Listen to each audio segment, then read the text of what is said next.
राम जय जय सिया राम। बोलिए सियावर रामचंद्र भगवान की जय। आइए थोड़ा विचार करें। परशुराम जी पहले लिए फरसा दहाड़ते रहे, किसने तोड़ा है धनुष, सामने आ जाए उसका सिर धड़ से अलग कर दो। और जब राम को पहचान गए तो हाथ जोड़ने लगे। आखिर क्यों? फिर क्यों नहीं तलवार वो फरसा निकाल के राम का सिर काट दिया? कारण क्या है? वही धनुष है जो टूटा पड़ा हुआ है, अब क्यों हाथ जोड़े? बात समझ में आ रही है? अरे धनुष तो वही टूटा है, पड़ा है, अभी भी टूटा है। पहले तो कह रहे थे कोई भी होगा, सहज भाव सब सोरित मोरा, जिसने धनुष तोड़ा होगा बचेगा नहीं। अब जब राम जी से स्पष्ट हो गया कि इन्हीं से टूटा है तो हाथ जोड़ रहे। क्यों? बहुत ध्यान से समझिए। अच्छा, यही जानने के लिए कथा सुनी जाती है, समझिए। राम के रूप से शुरू होकर स्वरूप तक पहुंचना है।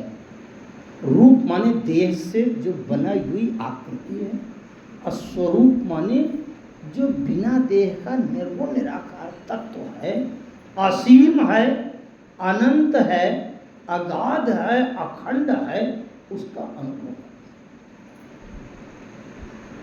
गोस्वामी जी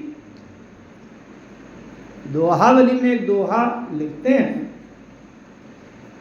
ही निर्गुण नयन सगुण रसना नाम सुनाम, मनों पुरत संपुट लसत तुलसी ललित ललाम। ही निर्गुण नयन सगुण, हृदय के भीतर निर्गुण होता है। अच्छा, हृदय के भीतर क्या है? हृदय के भीतर माने प्राण। भाई शरीर में अगर हाथ पांव बिल्कुल शून्य हो जाए, सेंसलेस हो जाए, नाड़ी छूट जाए, तो सबसे अंतिम डॉक्टर स्टेथोस्कोप कहाँ लगाता है? ये माने हार्ट में। अगर हृदय में प्राण है तब तो अभी बच जाएगा। अगर हृदय का धड़कन फुस फुस होना बंद हो गया तो फिर हाथ पांव से प्राण निकल जाए, वो डॉक्टर कहता है कोई बात नहीं, घबराइए नहीं, अभी हृदय में देखो। अगर हृदय में सुट्ट सुट्ट हो गया, उसके स्टेथोस्कोप कहता है चिंता न करो, अभी कोशिश कर रहा हो सकता है कि प्राण आ जाए। इसका मतलब प्राण अंत में कहाँ रहते हैं? हृदय में। ही निर्गुण, हृदय के भीतर निर्गुण। निर्गुण माने प्राण। प्राण और शरीर में अंतर क्या है? शरीर दिखाई देता है, प्राण दिखाई नहीं देता। उस प्राण को देखने के लिए हमारे शरीर में जो प्राण है वो आत्मा है, और संपूर्ण ब्रह्मांड का जो प्राण है वो परमात्मा। हमारे शरीर का जो प्राण है वो आत्मा, पूरी सृष्टि का जो प्राण है वो परमात्मा। क्योंकि हम बिंदु हैं, परमात्मा सिंधु है। समझ रहे? अब प्राण को आज तक किसी ने देखा नहीं, अब प्राण में कोई प्रश्न उत्तर नहीं है। अगर देखा होता तो प्रश्न उत्तर होने लगता, भैया उसका प्राण तो नीला है, हमारा काला है, इसका पीले रंग का है, उसका बढ़िया ऑरेंज कलर का है ना? इसका 2 इंच वाला प्राण है, हमारा तो 18 इंच का है। लेकिन जो दिखाई नहीं देता उसमें कोई प्रश्न नहीं। समझ? इसलिए जितने प्रश्न आएंगे सब सगुण साकार परमात्मा के उस अवतार में आएंगे। निर्गुण निराकार में कोई प्रश्न नहीं होता ही नहीं। तर्क करने के लिए आपको कोई लक्षण पॉइंट मिलेगा ही, कैसे प्रश्न करेंगे? यह आपका जो प्रश्न हुआ है, ये शरीरधारी राम को आपने देखा है, रूप को देखा है, इसलिए प्रश्न हुआ। स्वरूप को पहचान लिए होते प्रश्न खत्म हो जाता। बात समझ? परशुराम जी ने क्या देखा था? राम ही चितई रहे था कि लोचन और रूप अपार मार मद। अंतर यह है दोनों की देखने की विधा। रूप को देखने का के लिए आपको आंख खोलना पड़ेगा। घूंघट के पट खोल रे तो ही पिया मिलेंगे। और एक भक्त कहते हैं कि देखन को घन श्याम की मूरत चाहिए सूर की आंधरी आंखें।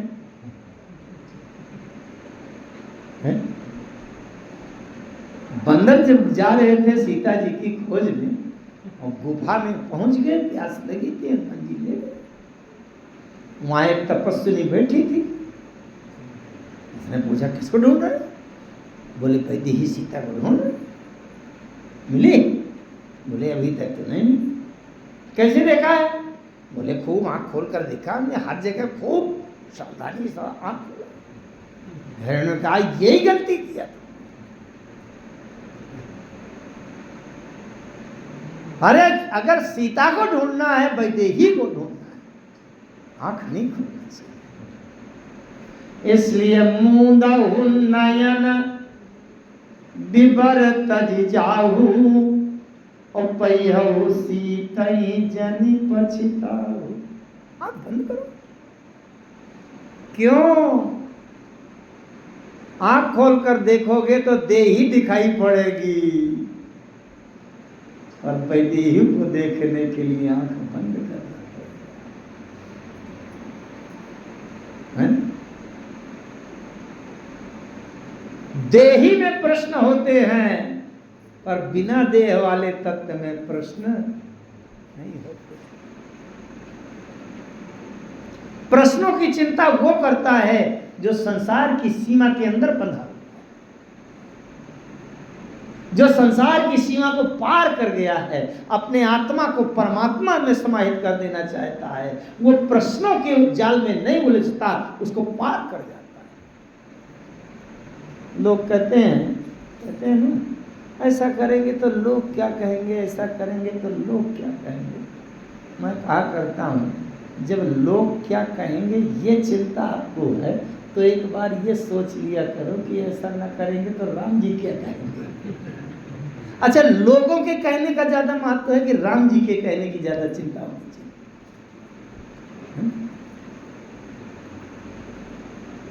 तो एक तो प्रसंग आया, आपके बीच में कई बार रख चुका हूं। राम लक्ष्मण सीता जब वन पथ में जा रहे थे, एक गांव से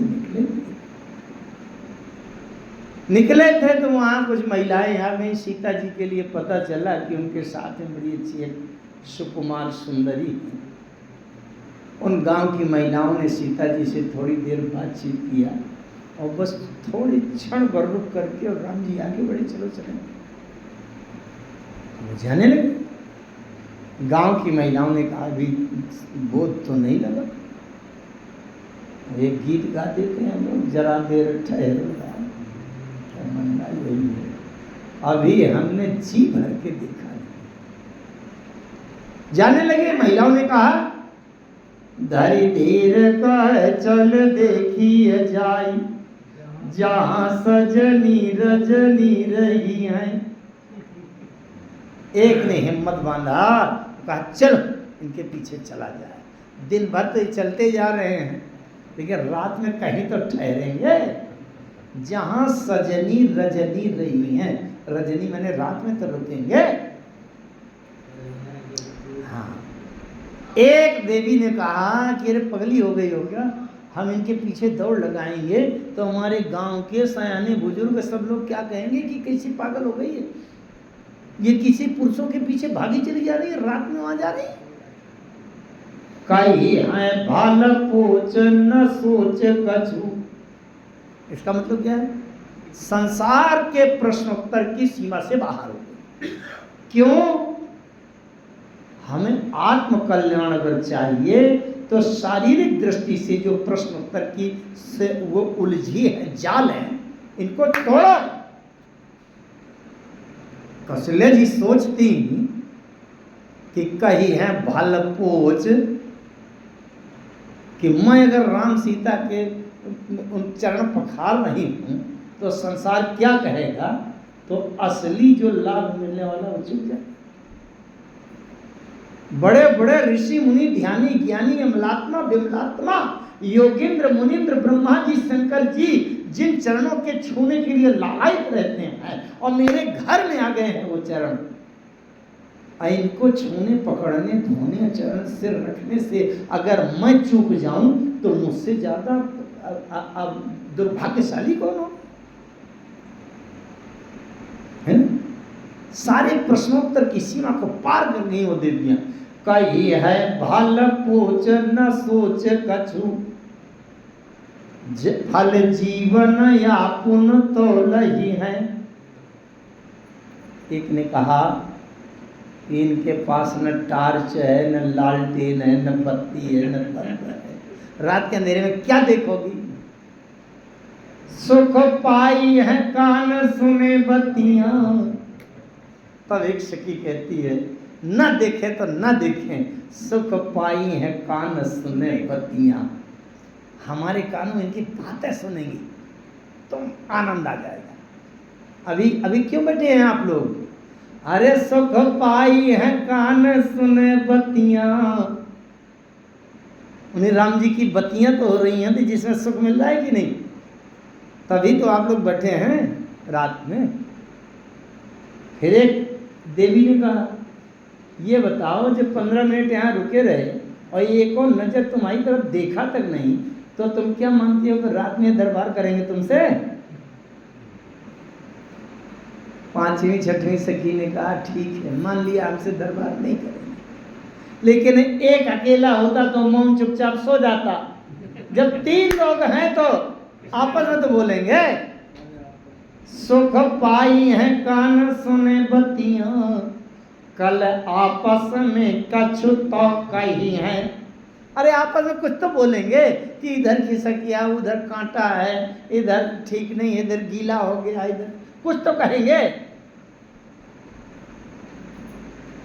गोस्वामी जी से पूछा गया महाराज मर्यादा कैसे बचाएंगे? स्त्रियों को दौड़ा देंगे तो मर्यादा तो भंग हो जाएगी, संसार में प्रश्न तो खड़े हो जाएंगे।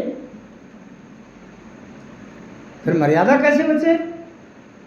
बोले तुल पुल की लखी राम हिये मही है, तुलसी अति प्रेम लगी पलकें, पुल की लखी राम हिये मही।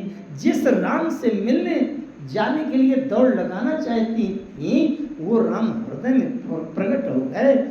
तुलसी अति प्रेम लगी पलकें, ये पलकें बंद हो गई।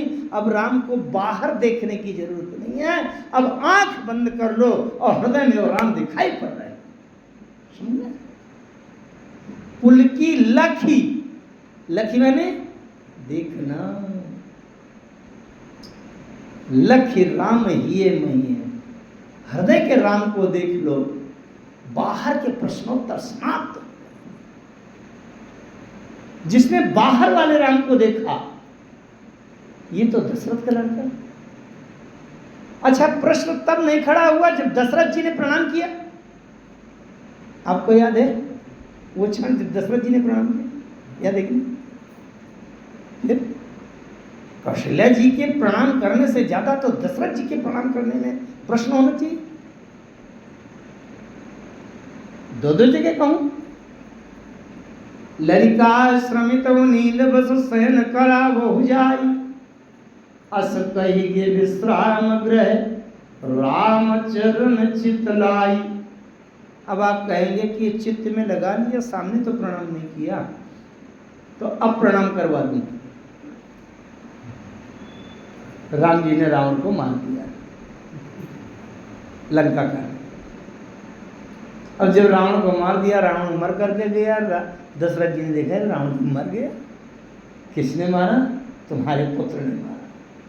अब दशरथ जी आगे, ते ही अवसर दशरथ ताहाँ आए, तनय बिलो की नयन जल छाए, अनुज सहित पद बंदन कीना, आशीर्वाद पिता तब दीना।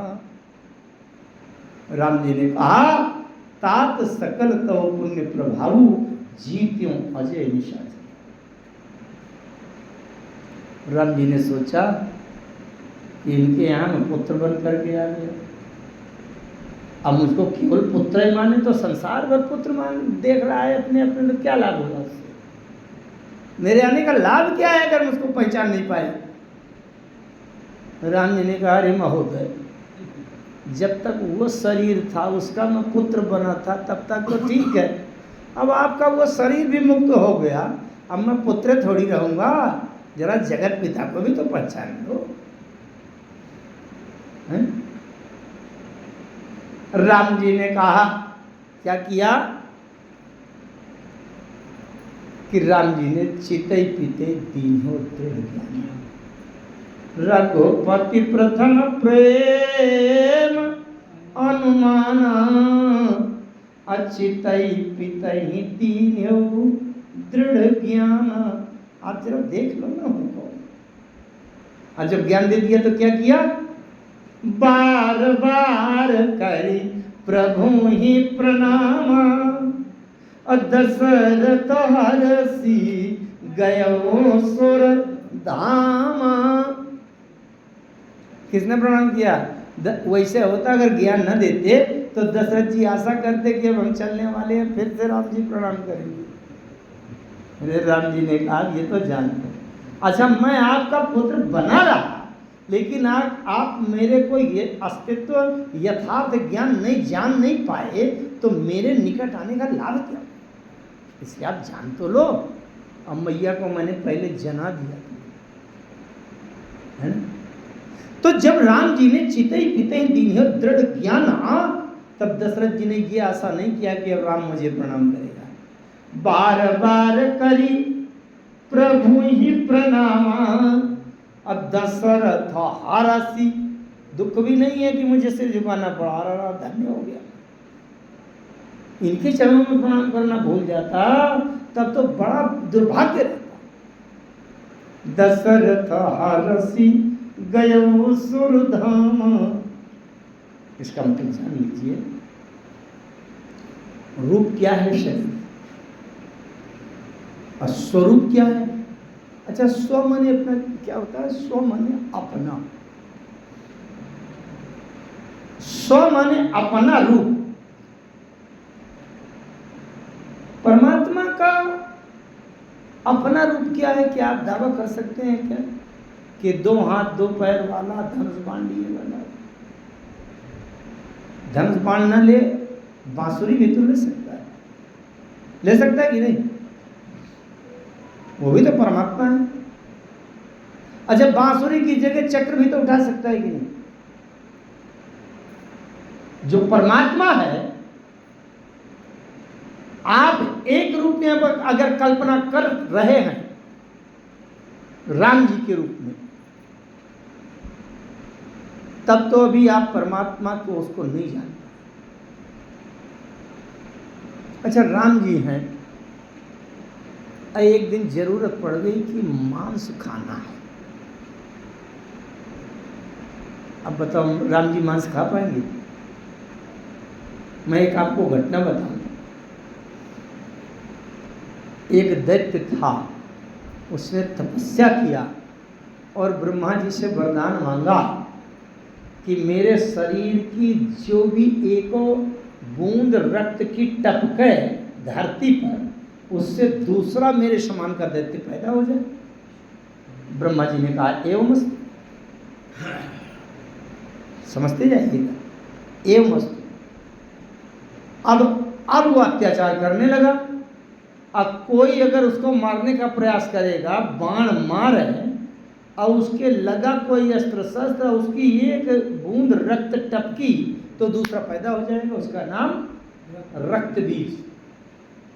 अब बताओ, राम जी से कहा जाए कि महाराज मारो इसको, क्या करेंगे? अब वहां जरूरत है खून पीने वाले परमात्मा, है ना? और अगर आपने एक निश्चित निर्धारित सीमित रूप को परमात्मा मान लिया तो आप परमात्मा को नहीं जान पाए, इसीलिए उसको असीम कहा जाता है वही परमात्मा। उसने काली का रूप बनाया, 8 भुजाएं हुई, एक में कटोरा खप्पर पात्र लिया, एक में तलवार लिया, एक हाथ से उसकी जटाएं पकड़ी और सिर काटा और खप्पर लिया और जितना खून टपके उतना पी लेती थी और काटती जा रही थी। विनय पत्रिका में गोस्वामी जी लिखते हैं, करता हो सुकृतन पाप सिराही और रकत बीज जिमि बाढ़त जाई। परमात्मा क्या है, स्वरूप क्या है? मैं स्वरूप पर बोल रहा हूं। रूप तो एक हो गया, दशरथ पुत्र का रूप एक निश्चित हो गया। अब राम हो गए मनुष्य रूप में हैं, बड़े सुंदर हैं। अब वो सिंह का मुंडी नहीं लगा सकते। दशरथ पुत्र में जब हैं तब वो नरसिंह नहीं बन पाएंगे, रूप निश्चित हो गया ना। अच्छा, अब हमारा रूप बन गया है और हम कहते हैं हमारी इतनी लंबी नाक हो जाए तो नहीं हो पाएगी, हो पाएगी? नहीं हो पाएगी। रूप तो एक निर्धारित निश्चित हो गया, वो आपकी कल्पना के अनुसार हो गया, परमात्मा का नहीं है वो। स्वरूप का अर्थ है जो परमात्मा का स्वयं निजी। मेरे भाव को बड़े ध्यान से समझें, परमात्मा का ये रूप नहीं है जो हम दशरथ पुत्र के रूप में मानते हैं या यशोदा नंदन के रूप में मानते हैं, ये नहीं। स्वरूप क्या है? परमात्मा का निजी रूप क्या है, जिससे लाखों करोड़ों हाथी भी निकल आए, अरबों खरबों सिंह भी निकल आए, सांप भी ये सब वहीं से उत्पन्न हुई है कि नहीं? सब मम प्रिय सब मम उपजाए। अच्छा है कि नहीं? जिस प्रकार से बिल्ली का पिता बिल्ली होता है, घोड़ा का पिता घोड़ा होता है, होता है कि नहीं? हमारा पिता दावा करते हैं कि मनुष्य है कि नहीं? तभी तो हम मनुष्य हुए हैं। अब पिता का पिता, हमारे पिता का पिता, पिता का पिता, पिता का पिता मनुष्य तो रहा होगा। अब घोड़ा के पिता का पिता घोड़े तो रहा होगा। परम पिता जगत पिता क्या रहा होगा, जहां से इसकी उत्पत्ति हुई है। मैं वो रहस्य समझने समझाने का प्रयास कर रहा हूं। जहां राम जी बोल रहे हैं सब मम प्रिय सब मम उपजाए, सबको मैंने पैदा कर दिया है। घोड़ा को भी मैंने पैदा कर दिया, मगर घड़ियाल भी मैंने निकाल दिए, सांप बिच्छू भी मुझसे पैदा हुए। यही तो अर्थ हुआ कि नहीं? तो एक सांप दावा करेगा कि इसका मतलब परम पिता जगत पिता सांप था, तभी तो मुझे पैदा किया। बात समझ रहे हैं कि नहीं? शेर कहेगा जगत पिता परम पिता शेर था, तभी तो मुझे पैदा किया। जगत पिता कौन था? परम पिता कौन था? असीम अनंत अगाध अखंड, जिसमें सारी सृष्टि के रूप समाये हों, वो है परमात्मा, वो है स्वरूप। समझ रहे हैं? जिसने स्वरूप को जान लिया सारे प्रश्नों को पार कर जाता है। जो अभी रूप में उलझा है वो प्रश्नोत्तर में फंसा है। हनुमान जी ने प्रणाम क्यों किया? ब्राह्मण होकर के, क्योंकि ये ब्रह्म जानाति स ब्राह्मण, जिसने ब्रह्म को जान लिया वो ब्राह्मण। हाँ, ब्रह्म को पहचान लिया, अरे भैया ये वो परमात्मा है जिससे अनंत सृष्टि उत्पन्न होती है। यहाँ ये पंडिताई तिलक चंदन के चक्कर में फंसा रहो, इनके चरणों में प्रणाम करना ही सबसे बड़ी धन्यता है। जिसने राम के रामत्व को, राम के स्वरूप को पहचान लिया, वह रूप के प्रश्नोत्तर की सीमा को पार कर जाता है और राम के समक्ष नतमस्तक हो। मस्तक झुकाने का मतलब अपनी सारी बुद्धिमानी, सारे सामर्थ्य, सारे गुण, सारे लक्षण, सारी पद प्रतिष्ठा संपत्ति सब इसके सामने तुच्छ हो गया। हमने सबके प्रति समर्पण है। लक्ष्मण जी ने यही कहा परशुराम जी से, महाराज ये राम के रूप को देखोगे तो आपको एक राजा का राजकुमार दिखेगा, छत्री ठाकुर का लड़का दिखेगा और 15 साल का छोकरा दिखेगा। तो आप बार बार फरसे उठाएंगे, क्योंकि अब आंख खोल के देख रहे हैं, रूप को देख रहे हैं। राम ही चितई रहे थकी लोचन रूप अपार। अब एक बार मेरा कहना मान लीजिए, जरा आंख बंद करके राम के स्वरूप को पहचानिए। बिया से लखन का मन माही, अमूदहु आँखी कतहु को नाही। धनुष तोड़ने वाला जो करता है, ये कतहु को नाही, देहवाद की बात नहीं, उसको पहचानिए। आंख बंद करके जब देखा तो राम के रामत्व को पहचान गए, तो हाथ जोड़कर सिर झुका दिया। समझे? कौशल्या जी चूंकि पूर्व जन्म में शत्रुपा जी थे,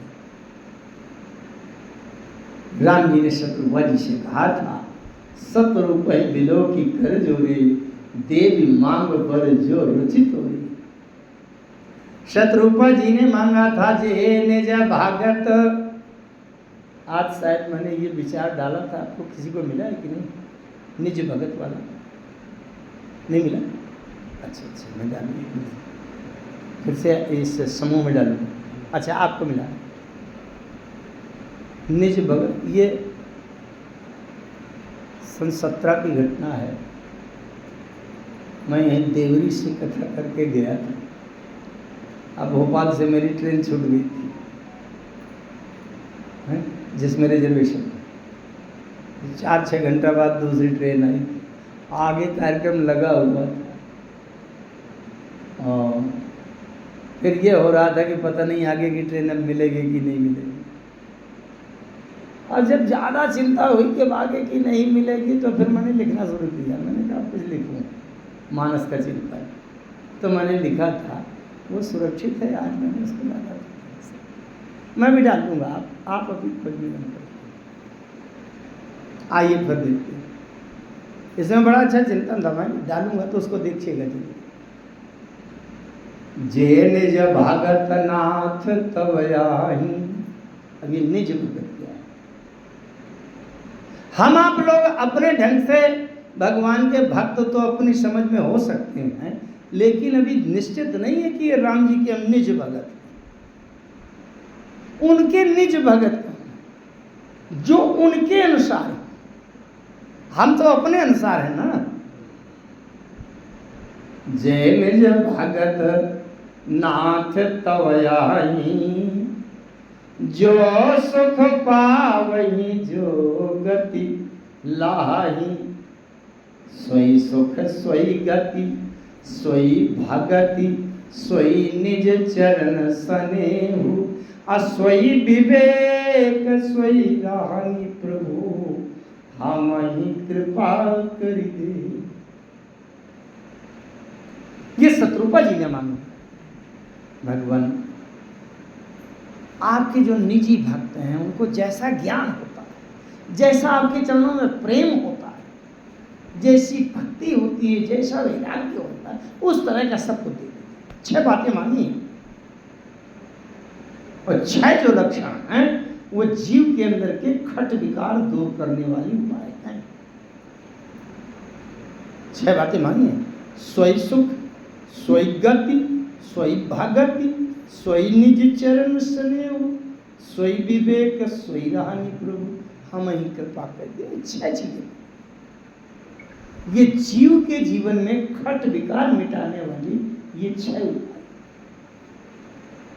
तो जो सोई विवेक मांग लिया शत्रुपा जी ने, अब वो कौशल्या बनी। और महाराज मनु जी ने क्या मांगा था? मुझे विवेक विवेक कुछ नहीं चाहिए, सुत विषयी के तव पदरति हो।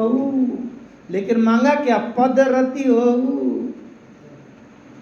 बने तो आप पुत्र, लेकिन पदरति हो ये न कहीं चूक जाए, यही तो असली है लक्ष्य। तो मोहि नाते अनेक मानिए जो भावे, ज्यों त्यों तुलसी कृपालु चरण शरण पावे। लेकिन शत्रुपा जी ने मांग लिया सोई विवेक, ज्ञान होना चाहिए। राम जी जब 6 महीने के थे, छोटे से बच्चे थे, एक बार जननी नवाए कर श्रृंगार फलना पढ़ाई। राम जी का स्नान श्रृंगार तेल काजल घोटी करके अपने कुल देवता का पूजन करने लगी। जब भोग लगाया, एक भोग प्रसाद नैवेद्य स्वीकार करिए, और राम जी आकर के खाने लगे। अरे कौशल्या जी उस कमरे में कहीं लग करके आई, दिखा रही ये क्या हो गया? अभी राम पालने से उतरने लायक नहीं था, पालना उलट गया, पलट गया, घटना हो गई, तो क्या हो गई? दौड़ करके गई तो राम सो रहे। कहीं से भरत तो नहीं आ गया कि मैं उसको धोखे में राम समझ गई हूँ? जाकर के ध्यान से देखा, बोले नहीं भरत नहीं, ये तो राम ही है। यद्यपि एक अनुहारी है, भरत राम ही की अनुहारी, राम ही है। दौड़ करके गई, देखा वहाँ राम, यहाँ राम। 2 स्थितियां आई हैं, यहाँ वहाँ दुई बालक देखा, मति भ्रम मोर। मति भ्रम माने कहीं भरत तो नहीं है कि राम मान बैठी, लेकिन जब निश्चित हो गया कि भरत नहीं है, तो दूसरी स्थिति मति भ्रम मोर की आन विषेखा। कोई दूसरा चमत्कार है लगता है। तब राम जी ने दिखरावा मात ही निज अद्भुत रूप खंड, रोम रोम प्रति लागे कोटि कोटि ब्रह्मांड। अभय स्तुतिकारी न जाई भय मान, जगत पितामह सुत करि जाना। अब प्रश्न यह होना चाहिए, राम जी पिता है कौशल्या जी की कि कौशल्या जी माता है राम? प्रश्न यह होना चाहिए कि नहीं? देहवाद से, रूप की दृष्टि से प्रश्न यह होना चाहिए कि अपने पुत्र को पिता कह रही हैं, लेकिन अगर आप रूप को पार करके स्वरूप में पहुंच गए हैं तो सारे प्रश्नों की सीमा से पार हो गए हैं, वहां कोई प्रश्न नहीं। समझ रहे? चूंकि जब कौशल्या को यह तत्व ज्ञान उस परमात्मा ने दे दिया कि मैं तुम्हारा पुत्र नहीं हूं देवी, केवल कृपा करके तुमको एक बड़प्पन देने आया हूं, मैं हूं जगत पिता। तो अब तो कौशल्या जी जहां होगा चरण में समर्पण करने का अवसर क्यों नहीं? चाहे विवाह करके आई हो तो उनके चरण पखारे, और चाहे राम जी जब वन को जा रहे हो तो बहुविध बिलपी चरण लपटानी, परम भागिनी आप ही मानी। जो जो राम जी के चरणों में गिरे हैं वो राम को देह मानकर, किसी का पुत्र मानकर नहीं चरणों में गिरे। अहिल्या जी ने जब अपने ऊपर राम जी के चरणों को देखा तो ये मानकर धन्य हो गई कि ये वो चरण है जहाँ ब्रह्मा जी शंकर जी के इस चरणों में माथा टेकते हैं। विभीषण जी ने देखा, देखे नयन बिरंचि शिव से बेजीवन कर। हनुमान जी ब्राह्मण बने हैं, संपूर्ण वेद वेदांग से पारंगत विद्वान। वाल्मीकि रामायण में देखिए आप, जब हनुमान जी गए हैं राम जी के पास पहली बार किष्किंधा कांड में, और हनुमान जी ने एक वाक्य कहा है, राम जी दंग रह गए। राम जी ने लक्ष्मण से कहा, लक्ष्मण इसके वाक्य उच्चारण को देखा आपने?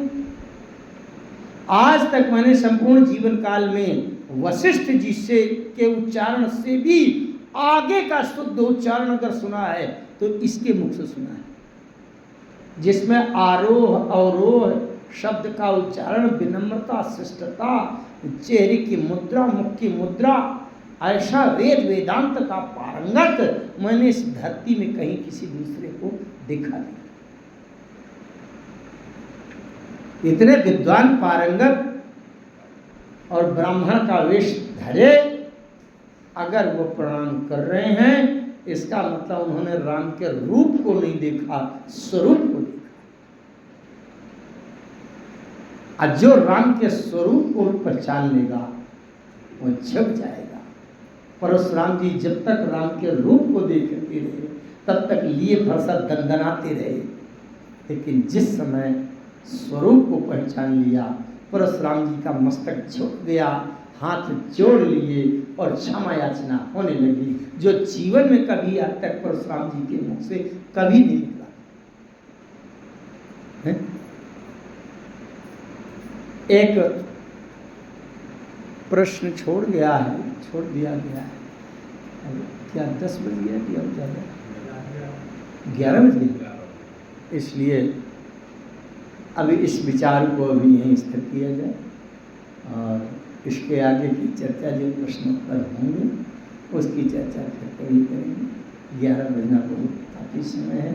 कल शनिवार ये गोष्ठी भी है, कल हम सब लोगों को फिर इसी प्रकार से मानस की चर्चा